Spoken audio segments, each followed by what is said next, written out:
सभा का संचालन कर रहे हमारे पांडे जी, जो हमारे किसान संघर्ष समिति के अध्यक्ष भी हैं, मैं उनका अभिनंदन करता हूं। इस महती सभा की इस धरना स्थल में उपस्थित भारतीय किसान यूनियन के बिहार प्रदेश के अध्यक्ष श्री दिनेश सिंह जी का हम विशेष आभार प्रकट करते हैं और किसान संघर्ष समिति की तरफ से इनका अभिनंदन करते हैं, जो अपना बहुमूल्य समय निकालकर यहाँ आए हैं। हमने इनके बारे में बहुत कुछ सुना, तो मुझे गर्व हुआ कि आज उस इंसान का दर्शन करने का सौभाग्य हुआ। ये दिनेश सिंह जी बड़े विद्वान व्यक्ति हैं, लेखक हैं, कवि हैं, विचारक हैं, और ये हिंदुस्तान अखबार जो आप लोग पढ़ते हैं, हम लोग पढ़ते हैं, उसका संयुक्त बिहार झारखंड के ब्यूरो चीफ रह चुके हैं। तो इतने बड़े पद पर रहे हैं और आपने हमारे यहाँ आकर हम सबका मान बढ़ाया, समय दिए, हम इसके लिए बहुत बहुत आपका आभार प्रकट करते हैं, अभिनंदन करते हैं और अपने तरफ से हम आपको प्रणाम करते हैं। दूर दूर गांव से आए हुए एक फैसले के पीड़ित किसान भाई, हमारी माताएं, बहनें, मैं सब लोगों को जानता हूं, लेकिन सबका नाम मैं क्षमा चाहता हूं कि नहीं लूंगा, क्योंकि समय उतना मिलता नहीं है। तो मैं सबको, जितने लोग आए हैं, सबको अपने तरफ से और अपने किसान संघर्ष समिति की तरफ से सादर अभिनंदन करता हूं, वंदन करता हूं, नमस्कार प्रणाम करता हूं। आप लोग आए, अपना ताकत दिखाए, इसके लिए बहुत बहुत आभार। अपनी बातों का शुरुआत मैं करूं, इससे पहले मैं क्षमा चाहूंगा कि जब मैं बोलता हूं तो कुछ राजनीति की बात भी आ जाती है और किसी को तकलीफ लग जाता है, तो थोड़ा सा क्षमा कीजिएगा। मैं वैसे किसी पार्टी का आदमी नहीं हूँ कि मैं कांग्रेसी हूँ, मैं भाजपाई हूँ। मैं बोलता हूँ, अगर किसी का अच्छाई है तो उसका अच्छाई कहूँगा, गलत है तो गलत कहूँगा, लेकिन अगर किसी को दुख लग जाए, तकलीफ लग जाए तो हमको माफ कीजिएगा। तो अपनी बातों का शुरुआत मैं करता हूँ, यहाँ से करना चाहता हूँ कि अकबर ने पूछा अपने दरबार में एक सवाल कि 12 में से 1 गया तो क्या बचा। बहुत लोगों ने कहा कि 12 में से गया तो 11 बचा, कोई थे जो 10 बता दिए, लेकिन बीरबल से पूछा गया कि 12 में से 1 गया तो कितना बचा बीरबल, तो बीरबल ने कहा कि 0। आपको भी आश्चर्य होगा कि इसका उत्तर 0 कैसे हो गया। तो पूछा गया कि बीरबल बताओ कि 0 कैसे हुआ, तुम्हारा उत्तर सही है, मैं मान लिया। उसने कहा कि राजा का प्रश्न है, कोई मास्टर दूसरे क्लास के बच्चे से नहीं कर रहा है, राजा के सवाल में कुछ गूढ़ बातें छुपी होती हैं। तो उसने कहा कि कैसे 0 हुआ, तो उसने कहा कि 12 महीना होता है, उसमें अगर 1 महीना सावन को निकाल दीजिए तो वो 0 हो जाएगा। कहीं धरती पर अन्न नहीं उगेगा तो सब कुछ खत्म हो गया। तो इस सावन के महीने में हमारे किसान भाई को खेत में रहना चाहिए, और वो किसान आज चल के सब काम छोड़ के इस औरंगाबाद में आए हैं अपने हक की लड़ाई के लिए। तो मैं वैसे किसान भाइयों को चरण में स्पर्श करके और बहुत बहुत उनका नमन करता हूँ। तो मैं कहना चाह रहा था, थोड़ा सा 2 कदम इतिहास के पीछे से हम चलेंगे कि अपने देश में अंग्रेज राज करते थे और अंग्रेजों के साथ हमारे पूर्वज लड़े थे। 1857 की क्रांति जब हुई थी तो वो 2 हिस्से में हुई थी, मतलब 1 महीना हुआ, फिर थोड़ा सा गैप हो गया, फिर दूसरा महीना में हुआ। तो पहले हिस्से की लड़ाई में हमारे भारतीय जो पूर्वज थे वो जीत गए थे, और जीते ही नहीं थे, 3,62,000 अंग्रेजों को जान से मार दिया था। तो वहां पर हुआ ब्रिटेन के पार्लियामेंट में कि अब भारत को छोड़ दिया जाए। इतना लोग गुस्से में है कि हमारे 3,62,000 भाइयों को कत्ल कर दिया। तो वहाँ का एक सांसद बोला था पार्लियामेंट में कि अभी भारत सोने की चिड़िया है, हमको इतना जल्दी हार नहीं मानना चाहिए, और उस देश में हमारे कुछ राजा मित्र हैं, उन मित्रों से हमको मदद लेना चाहिए और फिर से लड़ाई लड़नी चाहिए। और उन्होंने यही काम किया, और अपने देश में जो राजा थे, जैसे एक नाम आता है अभी ज्योतिरादित्य सिंधिया का दादा जीवराज सिंधिया, उन्होंने अंग्रेजों का साथ दिया, 2000 करोड़ 2000 करोड़ स्वर्ण मुद्रा दिया और 20,000 सैनिक दिया। राजस्थान का राजा था, उसने साथ दिया। पंजाब में एक पटियाला का राजा है, उसने साथ दिया। और भी कई राजा थे जो अंग्रेजों का साथ दिए और हमारे भारतीयों को भारतीय ने खत्म कर दिया। एक बिठूर जगह है जहाँ से इस क्रांति की शुरुआत हुई थी, वहाँ 24,000 लोग उस समय थे और 24,000 लोगों का कत्ल किया गया था। बात अब शुरू होती है कि आप ये बात क्यों कर रहे हैं। तो 1857 की क्रांति के बाद अंग्रेजों ने एक रिसर्च करवाया कि हम इतना क्यों मारे गए।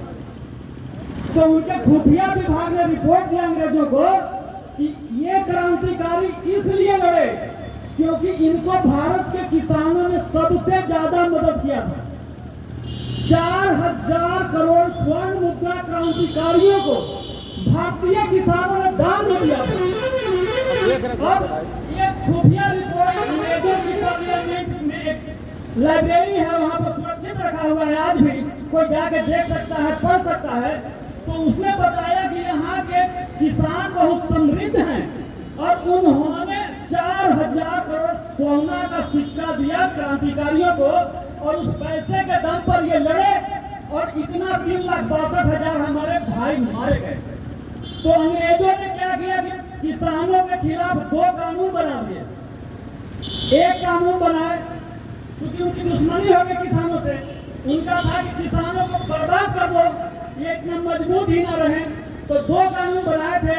एक कानून था कि जो किसान का उपज है उसका मूल्य हम तय करेंगे और दूसरा कानून था लैंड एक्विजिशन एक्ट, जिसको भूमि अधिग्रहण कानून कहते हैं। ये 2 कानून इतना खतरनाक था कि तभी से हमारे किसान भाई जो देश के थे वो जो सोने की ढेरी अपने घरों में रखते थे, आज वो कंगाली की स्थिति में पहुंच गए। दुर्भाग्य से किसानों का दुर्भाग्य रहा कि देश आजाद होने के बाद ये दोनों कानून वैसे के वैसे ही रख लिए गए और जो पूरे विश्व में भारत के किसान सबसे समृद्ध जाति माने जाते थे, वो किसान कमजोर होते गए और आजादी के बाद भी कमजोर होते गए और उसको कमजोर करने वाला भूमि अधिग्रहण कानून रहा। 1956 में कानून में थोड़ा सुधार हुआ और हुआ कि इनको कुछ मुआवजा दे दिया जाए, जो जमीन जाता है उसके बदले कुछ मुआवजा दिया जाए। आप सबको मालूम होगा कि पहले जब नहर की पिटाई हो रही थी तो उस समय क्या था कि अधिकारी आए, आपके जमीन को देखा और अपने से वो मूल्य तय कर दिए। यह जमीन कितने का है, वो बड़ी बड़ी जो नहर है उत्तर कोई परियोजना, उसमें 250 रुपए 300 रुपए डिसमिल दिया गया था, मुझे याद नहीं है। लेकिन उसके बाद जब नहर जो माइनर होता है वो खुदाई हुआ तो मेरा भी जमीन गया था 1,000 रुपए डिसमिल मात्र। उस समय यह भी था कि आप प्रोटेस्ट नहीं कर सकते हैं, कोर्ट नहीं जा सकते हैं, आपको जो सरकार ने कर दिया वो मिलेगा। तो हम लोग 250-300 रुपए प्रति डिसमिल का मुआवजा लिए हुए व्यक्ति हैं। तो उससे क्या हुआ, किसान कमजोर हुआ, हमको उचित मुआवजा नहीं मिला। अगर उचित मुआवजा मिलता तो हम मजबूत होते शायद। यह कृषि भूमि अधिग्रहण कानून हम सबको कमजोर करते गया। अपने देश में इस कानून के माध्यम से बहुत सारे भूमि घोटाले हुए हैं, बहुत सारे। आप लोगों ने सुना होगा रॉबर्ट वाड्रा का नाम, वो राहुल गांधी का बहनोई है, उसने बहुत भूमि घोटाला किया। लेकिन मैंने कहा कि इसने कोई घोटाला नहीं किया है, इसने कोई घोटाला नहीं किया है। आप आज लेकर देखिएगा, ये बड़ी हो जाएगा, इसको कोई कुछ नहीं बिगाड़ सकता है। एक पूर्व राष्ट्रपति थे शंकर दयाल शर्मा, उनके दामाद है विनोद शर्मा, मैं उनको जानता हूँ। अंबाला सिटी के बगल जितना जमीन है वो भूमि अधिग्रहण कानून के तहत घोटाला करके लगभग 10 किलोमीटर दूरी की जमीन है। तो भूमि अधिग्रहण कानून के आड़ में हमारे देश के लोगों ने किसानों से भारी मात्रा में जमीन छीनने का काम किया है। वो करते क्या थे, मैं थोड़ा सा मौजूद बताता हूँ कि सरकार कही कि हमें बेरोजगारों को रोजगार देना है, अपने देश के युवाओं को रोजगार देना है, इसके लिए हम काम करना चाहते हैं। और काम क्या करेंगे, हमको उद्योग लगाना है। अब उद्योग लगाने के लिए हमको जमीन चाहिए, तो हम आपसे जमीन लेंगे। अब जमीन लेंगे तो किसानों को नोटिस भेज दिया गया कि हमको बेरोजगारों को रोजगार देने के लिए वहाँ पर उद्योग लगाना है और उद्योग लगाने के लिए आपकी जमीन को लिया जाएगा। अब जमीन लिया जाएगा, किसान के पास कोई उपाय नहीं है कि अब तो मेरा करोड़ों का जमीन लाखों में जाने वाला है। तो किसान भाई में हो गए, महंगी महंगी जमीनें हैं, 1 करोड़ की जमीन है अब 10 लाख रुपए में चली जाएगी। अब वहाँ पर दलाल ढूंढने लगे और दलालों ने किसानों से कहा कि तुम ऐसा करो कि तुम्हारा जमीन 1 करोड़ का है वो 10 लाख में चला जाएगा, इससे अच्छा है कि हम तुमको 15 लाख दिलवा देते हैं, तुम केवाला कर दो। किसान मजबूर था कि मेरे पास कोई रास्ता नहीं है। उसने बड़े बड़े नेताओं के, उनके नेताओं के जो संबंधी थे उनका केवाला कर दिया। अब केवाला जब जमीन को कर दिया तो सरकार ने पैसे घोटाले वालों ने क्या किया कि योजना को रद्द करवा दिया।